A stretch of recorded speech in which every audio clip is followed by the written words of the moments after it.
आदरणीय भारत के प्रधानमंत्री श्री नरेंद्र मोदी जी, हमने कई बार आपके सामने सुझाव रखे हैं। आज 72 दिन हो गए कोरोना वायरस को, जिसमें हिंदुस्तान में 2,16,000 से ज़्यादा की संख्या आज मरीजों की है और 6,000 से ज़्यादा लोग स्वर्गवास हो गए हैं। और इसी तरह इस देश के अंदर दूसरी बीमारियों से भी 6,000 से भी ज़्यादा लोग रोज़ाना मरते हैं।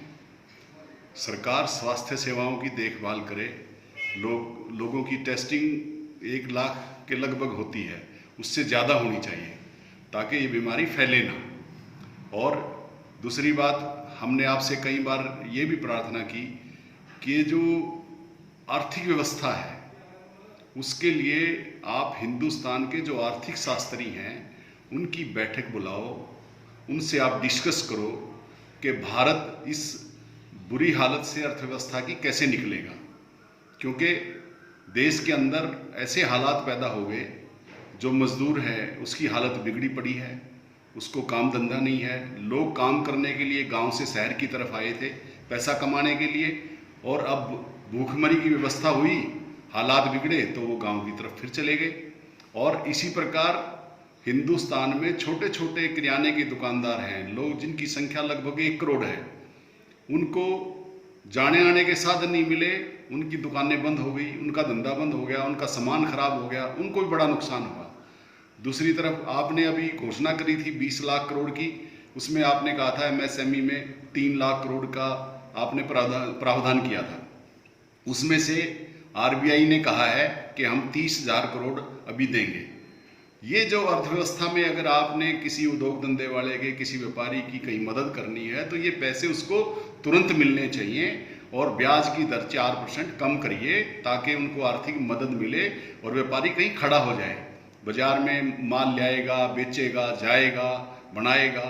और उसके लिए आर्थिक मदद, जो आपने एक नारा दिया था 15 लाख करोड़ का, हम कई बार आपसे कह चुके हैं कि आप 15,000 रुपये इन मजदूरों को, गरीबों को दें आप।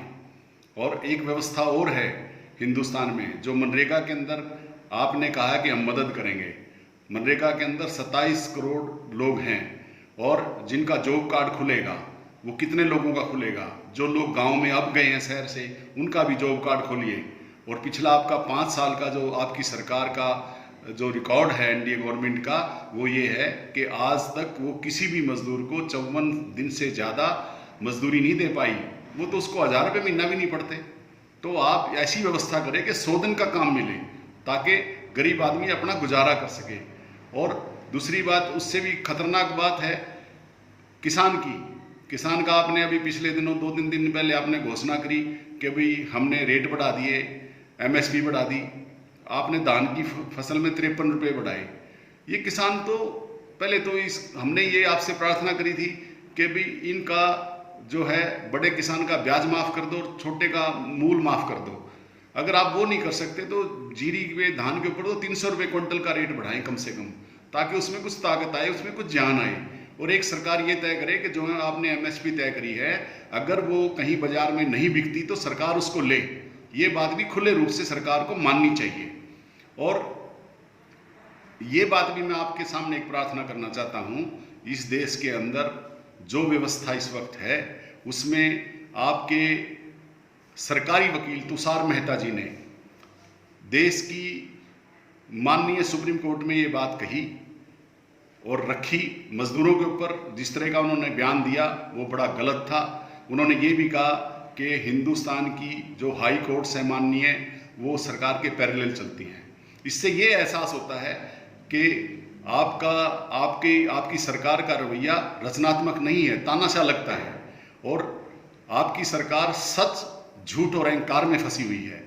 आपने पिछले दिनों ये भी घोषणा करी कि 8 करोड़ हमने कनेक्शन दिए CNG इसके LPG के गैस के, उसमें 3.5 लाख करोड़ तो कनेक्शन अभी दोबारा लोगों ने भरवाए नहीं। उनका 1 साल तक उनके कम से कम सिलेंडर दोबारा भरवाएं ताकि वो लोग अपने काम को चला सके, उनका गुजारा हो सके। तो आपकी सरकार जो कहती है वो करती नहीं। आपके आंकड़े झूठ पे, सच पे और अहंकार के बीच में खड़े हैं। आपकी सरकार जो हमारे नेता राहुल गांधी जी हैं, कई बार वो भी सुझाव देते हैं। आप विपक्ष के नेताओं से भी सुझाव लें और आर्थिक शास्त्री जो हैं, अर्थशास्त्री जो भी हिंदुस्तान के हैं, उनसे बैठ के डिस्कस करके हिंदुस्तान के, चाहे वो गरीब वर्ग है, चाहे वो मजदूर वर्ग है, चाहे आपका व्यापारी है, चाहे उद्योगपति है, चाहे आपका किसान है, और जिन 12-13 करोड़ लोगों की, युवाओं की नौकरी चली गई, चाहे वो है, उसके लिए आप रास्ता बनाएं। ये हमारी आपसे प्रार्थना है। जय हिंद, जय भारत, जय कांग्रेस।